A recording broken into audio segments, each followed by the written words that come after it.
Boa noite a todos. Bom estarmos aqui na nossa Escola Jesus Cristo, mesmo que virtualmente, para estudarmos, para fazer a nossa prece, preparando o ambiente. Vamos ler do Evangelho de João, capítulo 2, versículo 18 e seguintes. Perguntaram-lhe, pois, os judeus: que sinal nos mostras para fazeres estas coisas? Jesus lhes respondeu: destruí este santuário, e eu em 3 dias o reconstruirei. Replicaram os judeus: em 46 anos foi edificado esse santuário, e tu em 3 dias o levantarás? Ele, porém, se referia ao santuário do seu corpo. Quando, pois, Jesus ressuscitou dentre os mortos, lembraram-se os seus discípulos de que ele dissera isto e creram na Escritura e na palavra de Jesus. Vamos orar.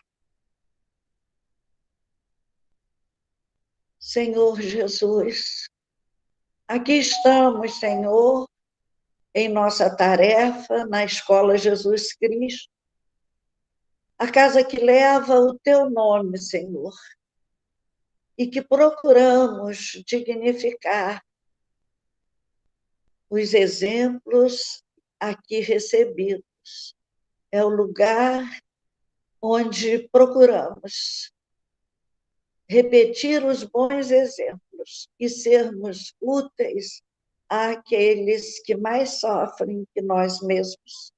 Abençoa, Jesus, o nosso verbo incipiente e pobre para falar das coisas santas, para falar de tudo aquilo que vem de outro plano até nós, mobilizando as inteligências, os afetos, a misericórdia, a compaixão de tantos benfeitores espirituais para nos esclarecer a respeito de nosso estar no mundo, da vida, da nossa comunhão com o Senhor e da nossa comunhão com o nosso próximo.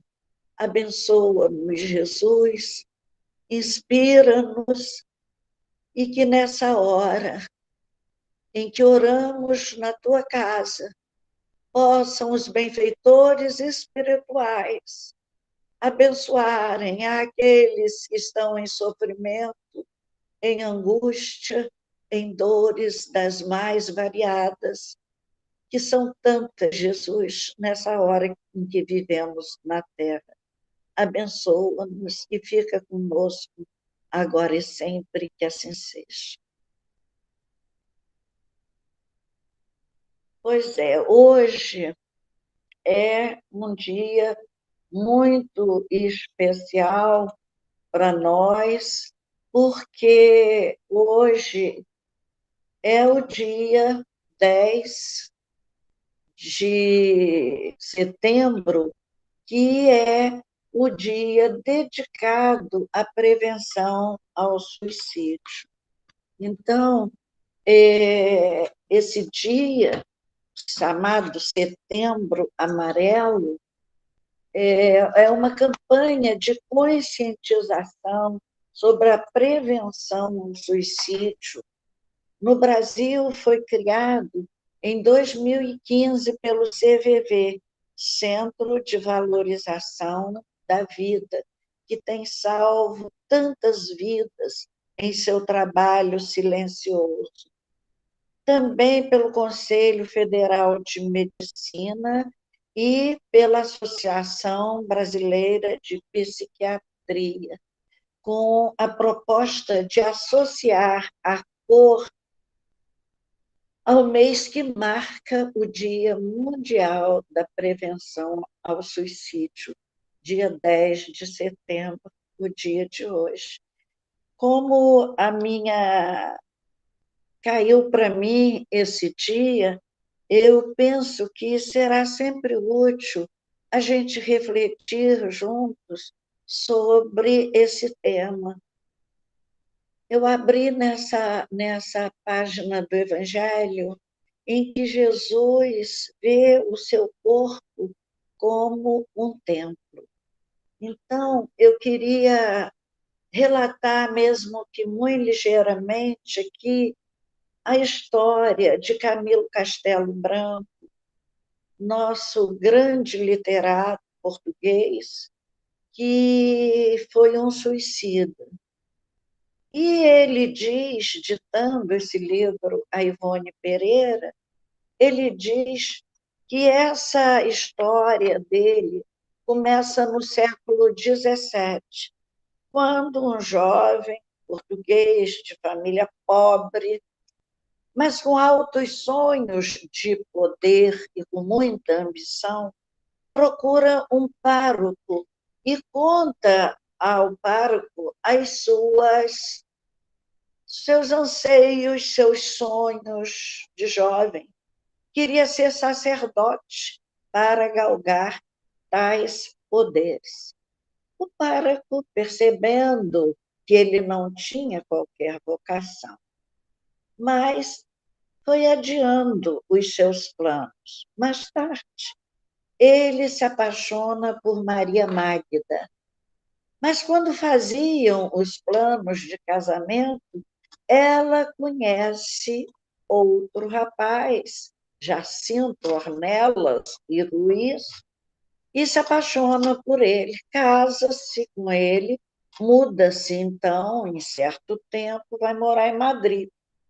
Humilhado e cheio de ódio e despeito, o jovem abandonado jurou vingança. Abraçou, então, desiludido daquele amor, abraçou o sacerdócio e serviu as leis da Santa Inquisição, perseguindo, intrigando, denunciando, mentindo, condenando e matando pessoas. O tempo passa, 15 anos depois do casamento da Magda, o sacerdote foi transferido e vai para Madrid. E lá eles se reencontraram. E aí ele começa a assediar a antiga namorada, com sua paixão desenfreada, que parece que voltou, ele começa a fazer um assédio sobre ela. O marido, então, sabendo do que estava ocorrendo, o marido de Magda intenta mudar-se dali para um outro país. Mas o sacerdote descobre esses planos de Jacinto Ornelas. E aí ele começa a trabalhar e denuncia o Jacinto no Tribunal do Santo Ofício. E ele é preso, é julgado numa masmorra infecta, onde sofre toda sorte de humilhação e de tortura, e essa tortura culmina com o vazamento dos seus olhos. A vingança do jovem português, que era pobre e sonhava com poder, foi até as últimas consequências. Então, Jacinto não suportou tudo isso e se suicidou. Esse sacerdote passa o tempo e ele se arrepende muito de tanta maldade que ele, usando o seu posto de sacerdote na Igreja Católica, havia cometido. E começa, então, a sua revolta contra o Santo Ofício e começa a se recusar a obedecer às ordens tenebrosas de seus superiores. Dessa forma, ele também foi condenado e foi jogado num cárcere perpétuo, onde acaba morrendo. Muito bem, isso se passa numa vida.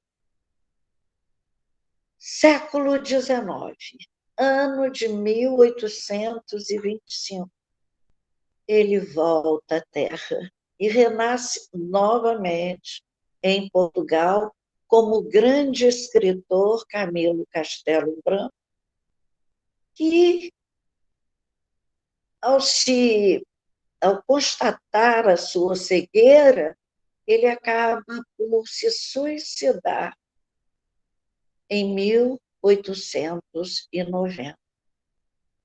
Fica 56 anos no umbral. Ele deveria ter vivido ainda na cegueira mais 20 anos. E ele sai da vida antes do resgate desse débito que ele havia nascido para purgar.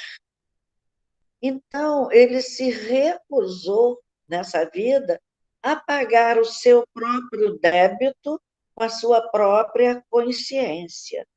Então, é recolhido lá no umbral, depois de muito sofrimento, pelos legionários de Maria e é levado ao Hospital Esperança. Mais tarde, em 1926, ele dita a sua história à médium Ivone Pereira, que acompanhou com muito interesse a sua história, mas achou que no livro que ela estava escrevendo faltava conteúdo doutrinário. Por isso, ela arquivou esse livro, Memórias de um Suicida, é o título do livro. Foi então que Leon Denis chega junto a ela para auxiliá-la na parte doutrinária do livro. E Memórias de um Suicida é publicado, então, em 1955. Ele é considerado por André Luiz, segundo Chico Xavier, como o livro do século. Por uma paixão desvairada, por capricho, por orgulho, por vaidade de míseros poderes aqui na Terra, poderes de um tempo que passam rapidíssimo, e ele sofreu tudo isso. E assim é conosco também. Nós também, muitas vezes, diante de uma doença degenerativa, trágica, diante de situações de vergonha, de humilhação pública, muitos saem da vida antes de completar o seu tempo. Essa é só uma história de duas grandes ofensas, né? Feitas por criaturas que desconheciam a lei do retorno a seus próprios corpos, seu maior patrimônio na Terra. Nós viemos à Terra com dois patrimônios. Um patrimônio é o nosso corpo, a vida que nos é dada. O outro patrimônio é o tempo que nós dispomos para aprendermos, para trabalharmos, para nos construir enquanto espíritos que nós somos. No livro dos Espíritos, na pergunta 923, que vamos ler, que diz assim, é sobre o suicídio. De onde vem o desgosto pela vida que se apodera de certos indivíduos sem motivos que o justifiquem? Livro dos Espíritos. Resposta: efeito da ociosidade, falta de fé e, muitas vezes, da saciedade. Para aquele que exerce suas faculdades com fim útil e, de acordo com suas aptidões naturais, o trabalho nada tem de árido, e a vida se escoa com mais rapidez, suporta as suas vicissitudes com tanto mais paciência e resignação, quanto mais age tendo em vista a felicidade mais sólida e mais durável que o espera. É muito interessante o trabalho na nossa vida, a importância do trabalho para que esses momentos de melancolia, de tristeza e até de depressão não nos tome por completo. O trabalho ele nos facilita a vida, que passa, de repente, a gente nem vê o tempo passar e já estamos nós ali agindo a nossa aposentadoria. Então, o trabalho ajuda muito a todos nós aqui na Terra. Uma outra pergunta: o homem tem o direito de dispor de sua própria vida? Resposta: não, somente Deus tem esse direito. O suicídio voluntário é uma transgressão da lei divina. Aí Kardec pergunta: nem sempre o suicídio é voluntário? Aí eles respondem: o louco que se mata não sabe o que faz. Verdade. É preciso observar que aquele que sofre algum transtorno mental, eles não podem ser acusados de suicídios com esse... A lei é muito misericordiosa, a lei de Deus é muito compassiva e vai julgar com esse componente da compaixão. Aqueles, pergunta 946, aqueles que levaram o infeliz a esse ato de desespero, aqueles sofrerão as devidas consequências? Resposta: ó, ai deles, responderão como por um assassinato. Então, esse assassínio que as pessoas podem cometer sem saberem, quando deixam uma brecha de indução para que o outro se suicide. O homem que se vê...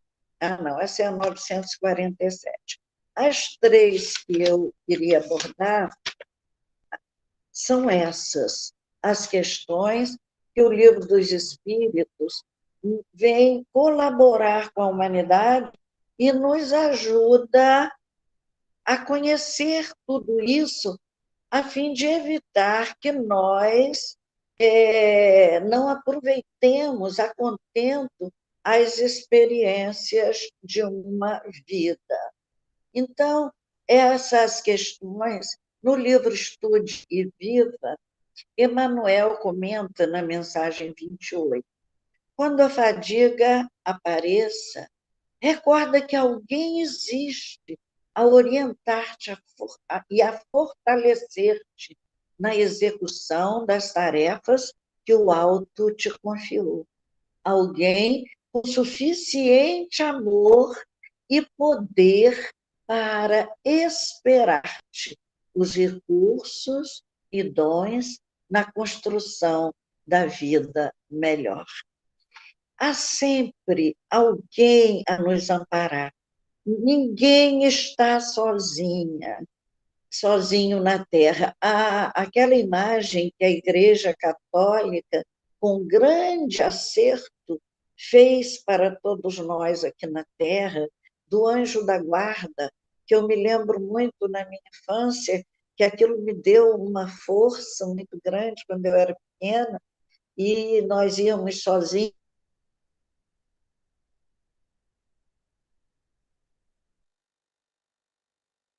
Anjo da guarda com duas criancinhas que atravessavam uma ponte num temporal, numa tempestade. e as criancinhas vão, 2 irmãozinhos, e o anjo da guarda com as asas abertas, protegendo aquelas crianças. Eu via muito nas casas dos pobres, que eu ia visitar com a minha mãe quando criança, eu via muito esse quadro do anjo da guarda. Então, nós não estamos sozinhos.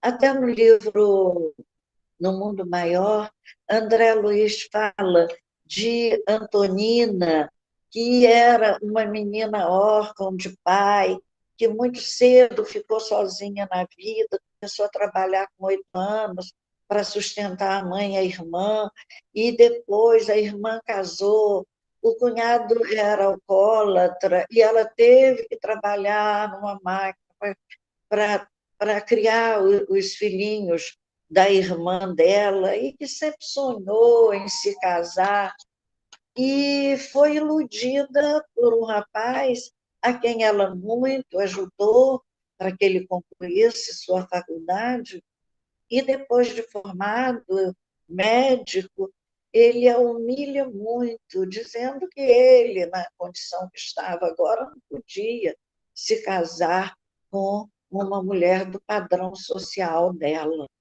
E aí ela fica muito desgostosa, infeliz, era apaixonada por ele, e intenta o suicídio, pensa naquela noite em se matar. Mas como ela era uma boa irmã, uma pessoa muito operosa, logicamente ela tinha junto dela espíritos que se coadunavam com suas vibrações, com seus pensamentos de amor.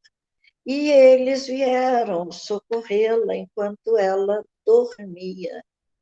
E ela dormiu direto, ela ia se matar naquela noite, mas ela não acordou, ela dormiu tão profundamente, e no seu sonho ela encontra a mãe dela e encontra também o seu verdadeiro amor, que estava, né, na vida espiritual e velava por ela, estava sempre junto dela, protegendo, e tem uma conversa muito bonita com ela, de maneira que ela acorda leve, feliz, e acorda com o seu sobrinho pequenino chamando para que ela fosse contemplar uma roseira que havia aberto mais uma flor. Então, ali, na criança, na flor, e na bênção daquela noite, ela refaz o seu caminho e permanece aqui na Terra. Isso é a prova de que nunca estamos sozinhos. Emmanuel alerta para essa invigilância nossa, que nos inclina a muitos exageros nos nossos sintomas de doenças, que criamos doenças, como existe nessa hora doenças fantasmas, que às vezes nosso corpo está saudável, mas nossa mente adoece. Acabamos até de falar disso estudando a lição para a palestra, para a aula de domingo, sobre a matéria mental e o que ela constrói dentro de nós. Então, o hábito diz Emmanuel, assim, o hábito de encharcarmos-nos de drogas respeitáveis quando necessárias, mas que funcionam à maneira de cargas elétricas inoportunas, sempre que impropriamente aplicadas. São os exageros de nossos sintomas simples que nós costumamos fazer, e o hábito de viver em médico, de viver em hospital, de tomar remédio para tudo, até sem o aconselhamento médico, que pode abrir caminhos para uma obsessão. Então, para com compreendermos melhor o tipo de agressão que nós fazemos aos nossos corpos, precisamos saber que nós temos outros corpos. Os esotéricos nomeiam 7 corpos. Kardec estudou mais aprofundadamente 3: o corpo, o espírito e o perispírito. E já é de bom tamanho para nós. Se conhecendo esses 3, muita gente ainda faz tanta loucura com seu templo físico, né? Mas, mais tarde, André Luiz reconsidera falando de corpo físico, duplo etérico ou biossoma, corpo espiritual ou psicossoma, corpo mental e espírito.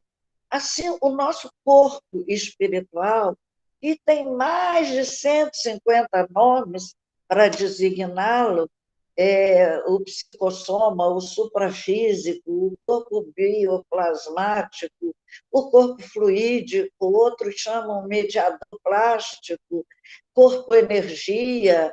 Na Grécia, Idelon, era como Pitágoras o chamava, o corpo sutil da alma.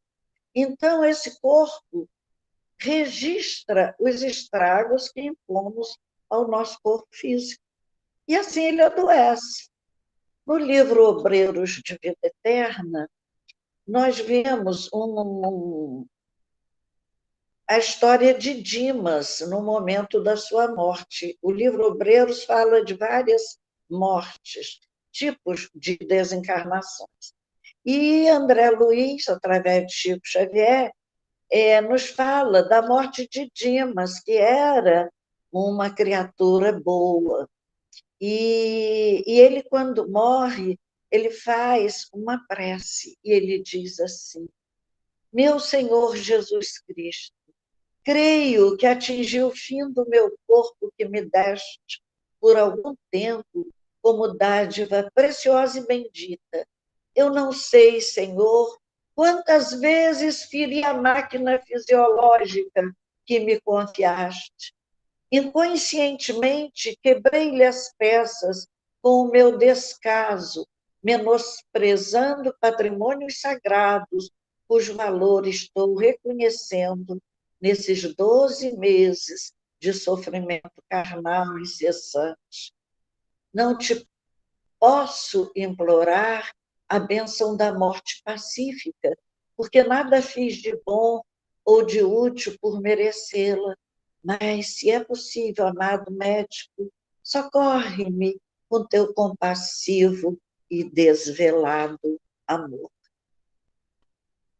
Ele entendeu que aquela visão que Jesus deu ao corpo como um templo sagrado, ele alcança, tem esse alcance na hora da morte, né? E Jesus disse: destruí esse templo e eu reconstruirei em 3 dias, né? Então, esse corpo é o templo sagrado do Espírito.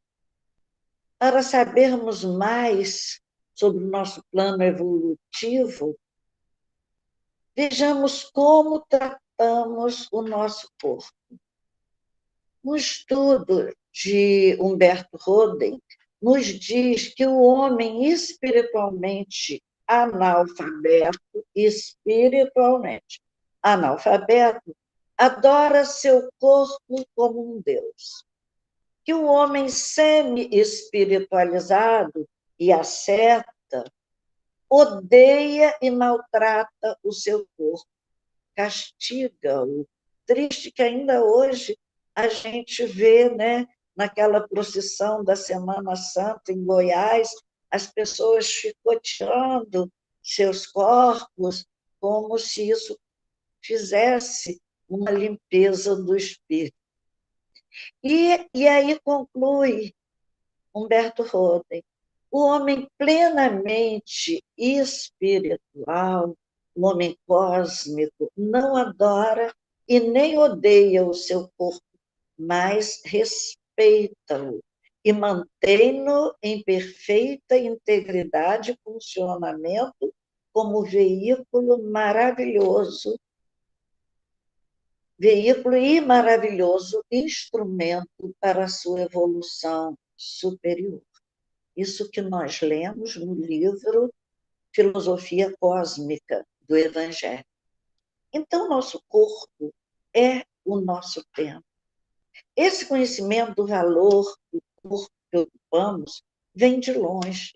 Em todas as escrituras sacras, o corpo humano é chamado de templo de Deus, templo do Espírito Santo, habitáculo da divindade. O reino de Deus está dentro de nós. É o habitáculo da divindade, adorei isso. Isso porque não é tão fácil para a gente conseguir um novo corpo depois que a gente está na pátria espiritual.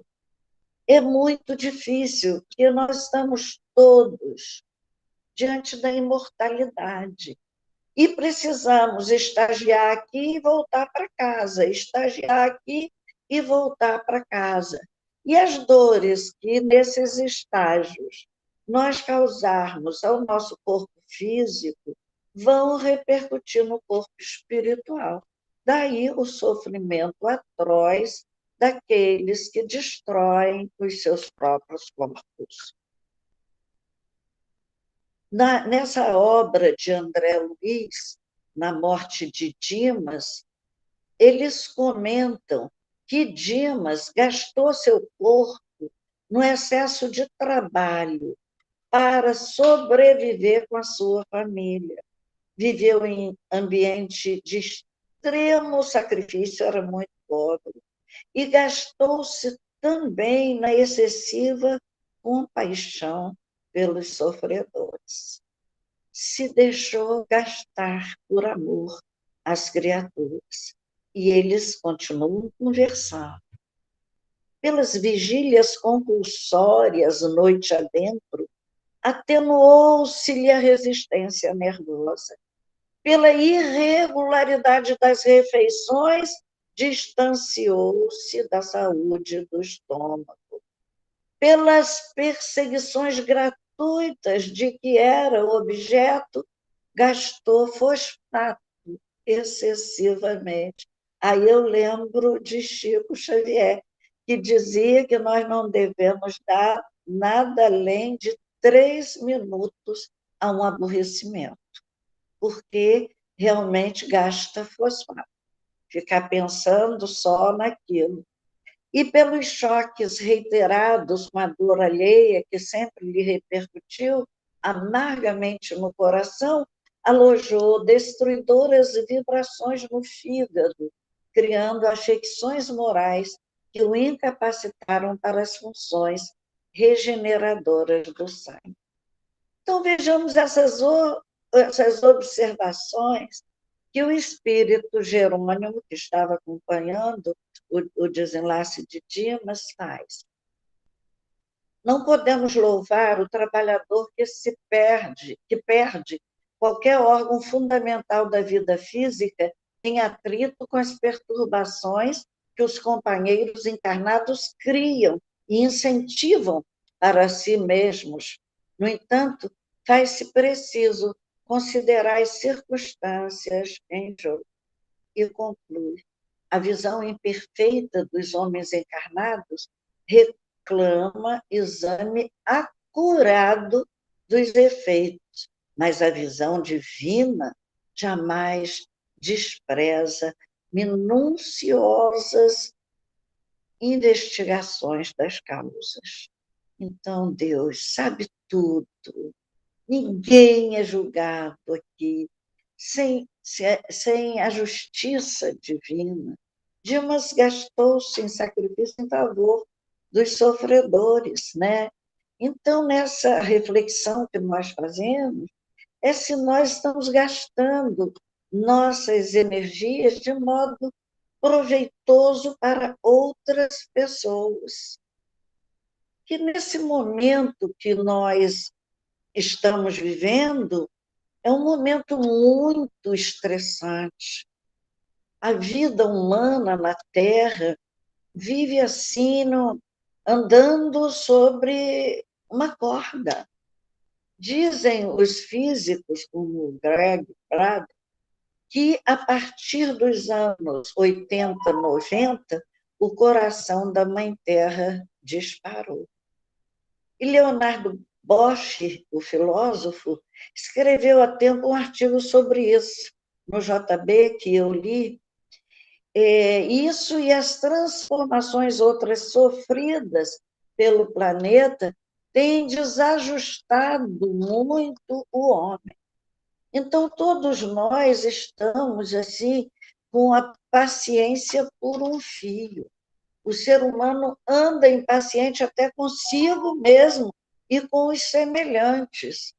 Seus vícios mais antigos, o orgulho, a vaidade e o egoísmo, parece que estão assim mais à prova a qualquer momento e parece irritá-lo mais e até desesperá-lo. Por qualquer negativa da vida, o homem se desespera.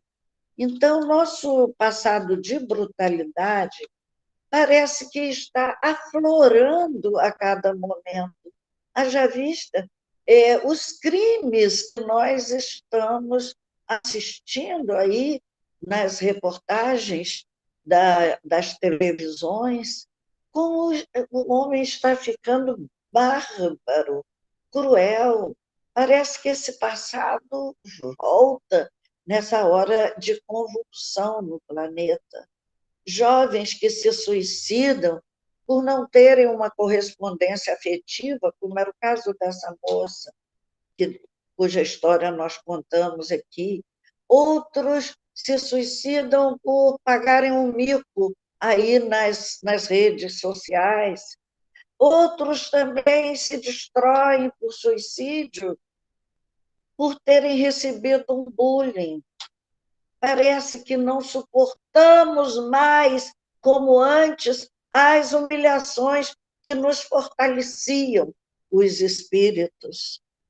A gente até aprendia que os apelidos que dávamos uns aos outros em casa, em família, acabava por fortalecer aquela criatura.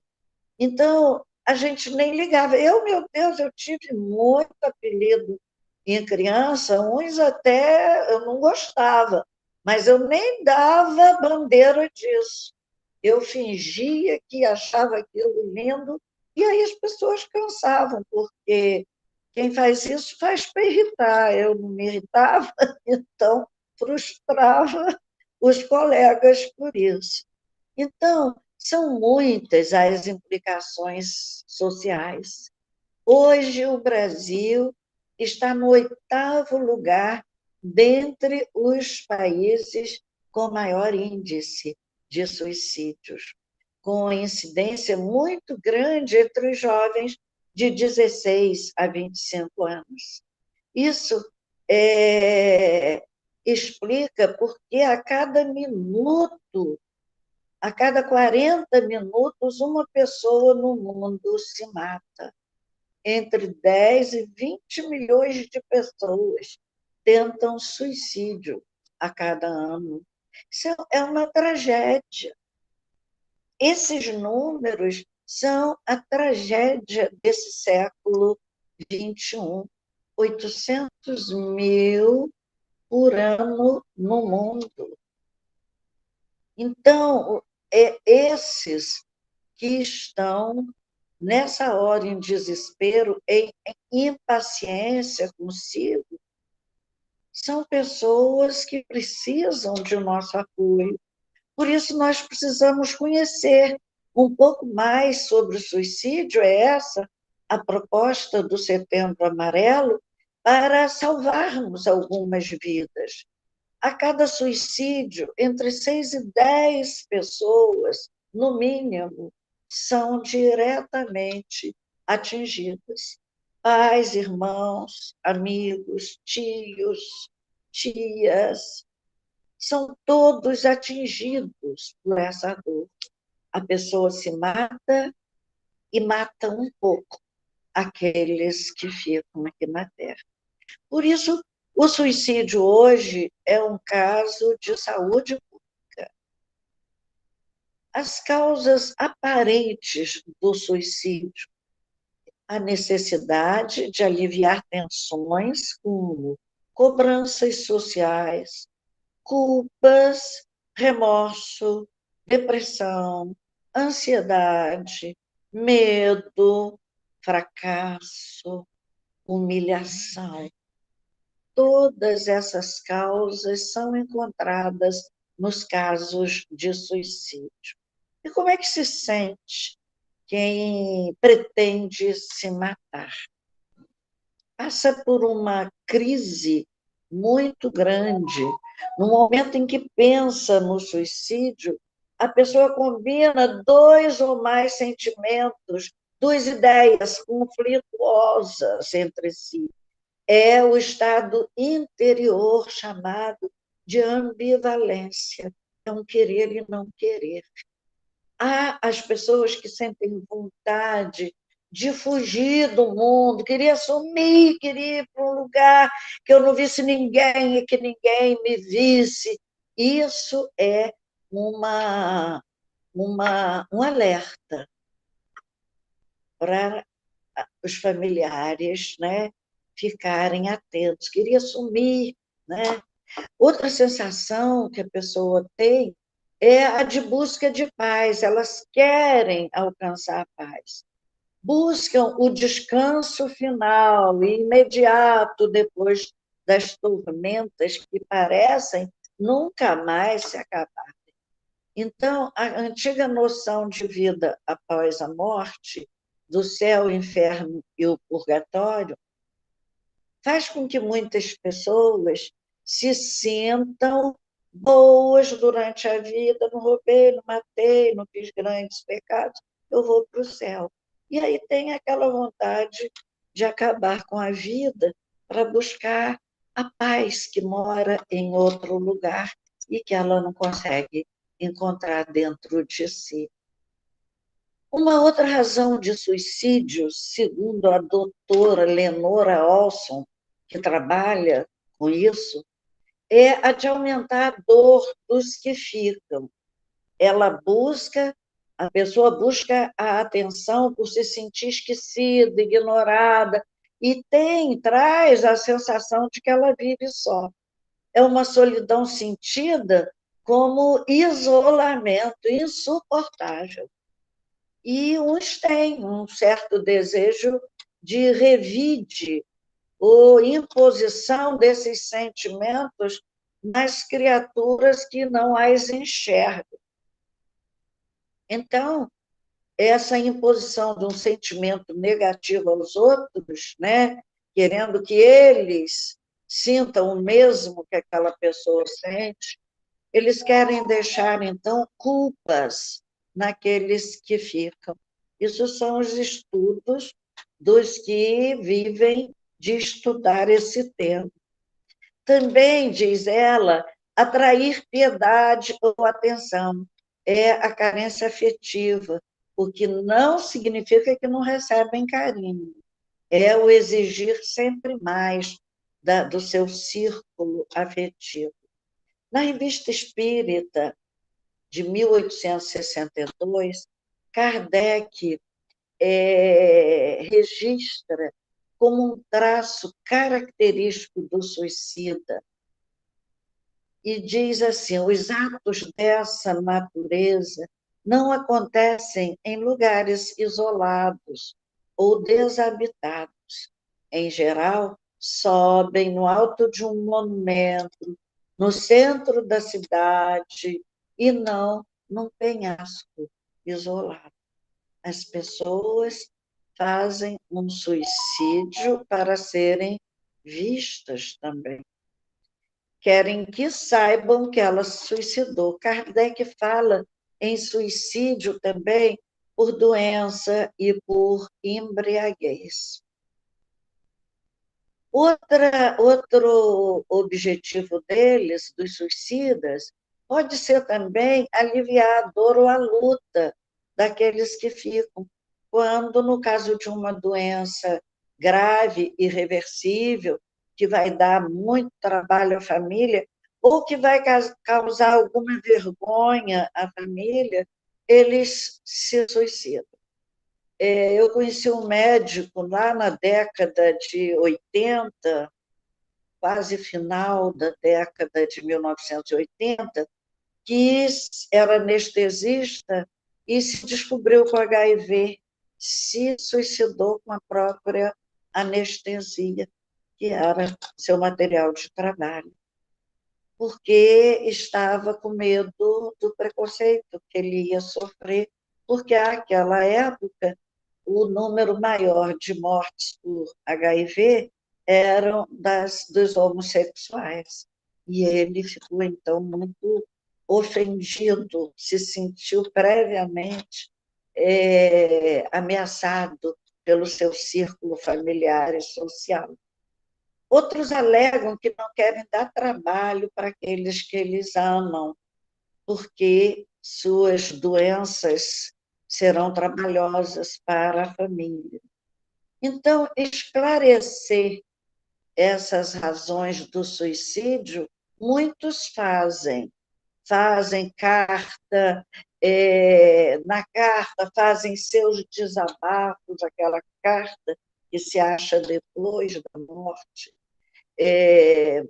fogem de situações constrangedoras para a família, de enfrentar aquela situação. É o caso das falências nos negócios, que a pessoa se suicida, deixa até instruções de como fazer, do que fazer. Tem até um caso, eu não lembro o livro, se a vida escreve, em que o moço, o senhor, tinha uma loja de casimira e ele havia comprado muita casimira e a casimira baixou de preço. Ele não ia poder resgatar aquele investimento, ele se suicida. E, no dia seguinte, os jornais estampam novamente a alta da casimira. Saiu antes da hora. Se esperasse um dia, não precisaria sair daqui pela porta do suicídio, né? Há um psiquiatra, doutor Enio Resmini, que é especialista em adolescentes, e ele diz que está muito grande os casos de suicídio na adolescência, que é uma fase difícil, é uma fase de conflitos, de contradições, a entrada nesse mundo adulto, que se dá com muitas alterações hormonais, não é? No corpo físico, e a criatura entra de novo numa fase, a adolescência, a infância, a pré-adolescência, a adolescência em si, todas essas fases, a saída da proteção da infância para entrar no mundo adulto é muito complicado. Então, eles vão entrar em novo tipo de relacionamento com pais, com irmãos, com o seu grupo social, e isso é difícil para o jovem. Ele valoriza muito a opinião do grupo, é muito importante para o jovem. E isso lhe dá uma certa insegurança, que é a marca dessa idade. Eles são incapazes de decidir algo sozinhos e devem abandonar a proteção do mundo infantil, do mundo familiar, para ingressar no mundo adulto. E há muitos, são sujeitos a muitas dificuldades, uma gravidez, por exemplo. Tudo isso são transtornos do caminho que pode acontecer. E o adolescente, então, ele fala mais por ações dentro de casa do que por palavras. Por isso, ele pode denunciar a sua insegurança, o seu sofrimento, através de certas opções difíceis, como a droga, como o álcool, que é uma droga, como a sexualidade precoce, a autoflagelação que está acontecendo muito nessa hora. Então, é comum, de algum modo, ele manifestar o estado deprimido através de atos antissociais. O jovem deprimido, ele tem lentidão de raciocínio, de pensamento, uma autoestima muito baixa, tem alteração do apetite, alteração do sono. Então, esses são alguns dos sinais que a família pode observar. São sinais de alarme. Se há, então, alguma crise conjugal ou familiar, se um dos pais bebe, tudo isso fica ainda muito mais difícil para o jovem e a família tem que ficar muito atenta à depressão do adolescente. Ele pode tentar suicídio até provocando um acidente. Então, é fundamental no atendimento ao adolescente com ideação suicida levar a sério a pessoa afetivamente alterada naquela hora, avaliar os riscos e as pessoas capazes de auxiliá-los naquele momento, colocar no seu caminho pessoas certas que possam ampará-lo, manter atitudes não julgadora ou crítica, evitar impor-lhes culpas ou palavras isoladas que firam, manter a escuta atenta e paciente sobre os motivos que levam o jovem a cogitar suicídio. Ressaltar a esperança na possibilidade de melhora pela psicoterapia ou pelos medicamentos antidepressivos, se for o caso. Então, são sinais precursores do suicídio. Suicídio não se produz sem avisos. Devemos levar a sério qualquer atitude ou palavra que indique essa intenção. Há sempre mensagens que parecem ser indiretas, mas que são diretas. Quando eles dizem, ai, seria melhor mesmo eu morrer. Ai, ninguém gosta de mim. Não vale a pena viver assim. É outro chavão desse adolescente. Vocês não vão me ver por muito tempo. Ou então, tenho medo de me suicidar. Eu atendi uma vez a uma coleguinha da filha de uma amiga que eu nem conheço, eu só falei muito tempo com ela por telefone. E ela queria se suicidar, mas estava com medo do que viria depois. Então, essa Zinha, graças a Deus, superou essa fase. E essas mensagens indiretas, que são cartas de adeus, doação de objetos pessoais, interesse por temas relacionados à morte, também é bom que os pais fiquem de olho, transtorno do sono, isolamento físico e psicológico, ruptura dos laços familiares e negligência com a própria aparência.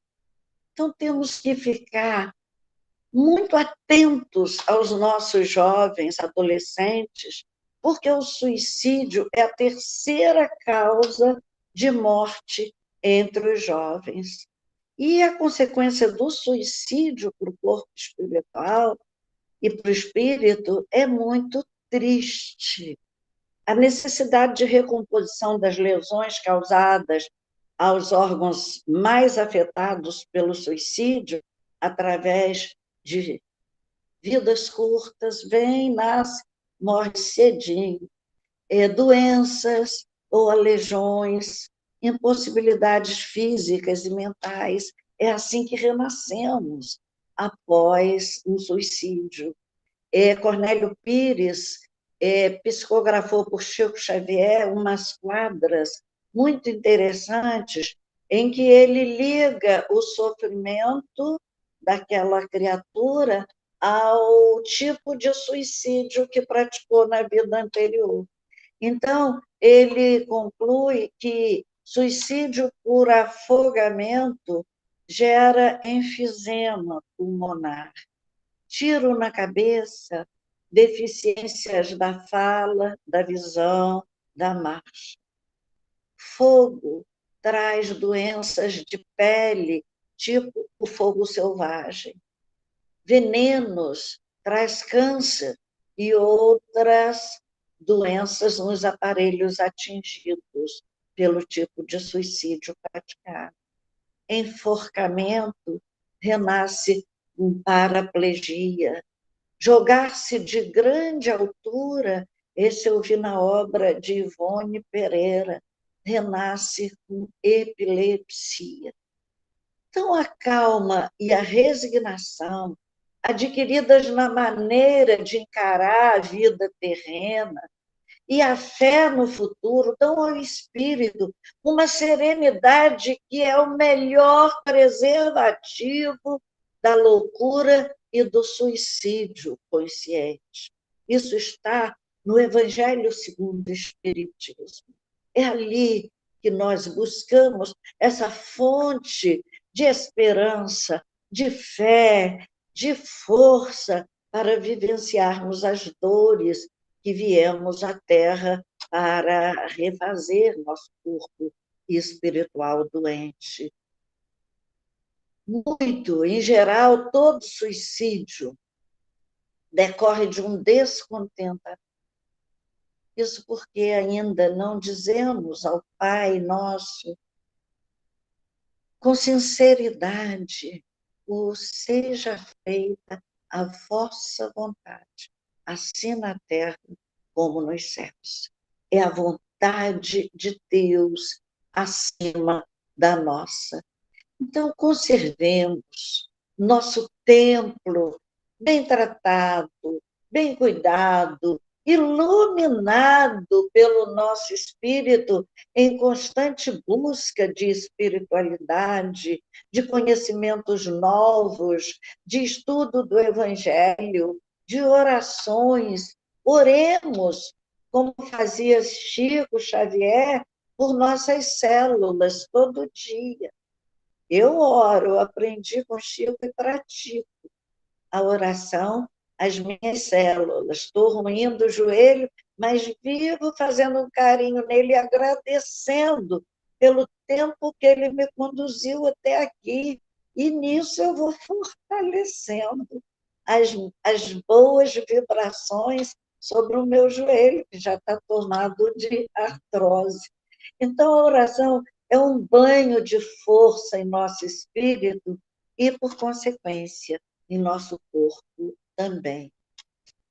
Quando, no livro Memória de um Suicida, em determinado momento, Jesus pede a seu colaborador direto, Aníbal, que vá ajudar a Maria Santíssima, sua mãe, e diz assim: vai, Aníbal, dá teus labores à legião de minha mãe. Pensa, de preferência, naqueles cujas mentes hão desfalecido sob as penalidades do suicídio. Entreguei-os de há muito à direção de minha mãe, porque só a inspiração maternal será bastante caridosa para erguê-los para Deus. Então, Maria é a mãe protetora dos suicidas. Então, a ela, nós faremos essa prece final de nossa reflexão de hoje, pedindo a Maria Santíssima que acolha nessa hora todos esses jovens, todas as criaturas que estão nesse momento com ideação suicida, que estão passando por um quadro triste de depressão. Entreguemos a Maria Santíssima com essa oração de Alta de Souza. Estendei vossa mão bondosa e pura, Mãe querida dos fracos pecadores, aos corações dos pobres sofredores, mergulhados nos prantos de amargura. Derramai vossa luz, toda esplendores, da imensidade, da radiosa altura, da região ditosa da ventura, sobre as sombras dos cárceres das dores. Mãe, excelsa Mãe de anjos celestes, mais amor deste amor que já nos destes, queremos nós em cada novo dia. Vós, que mudais em flores os espinhos, transformai toda a treva dos caminhos em clarões refulgentes de alegria. Sua bênção, Maria, para todos nós, humanos, que tanto sofremos nessa hora de transição do nosso planeta. Que a paz de Jesus nos abençoe. Que assim seja.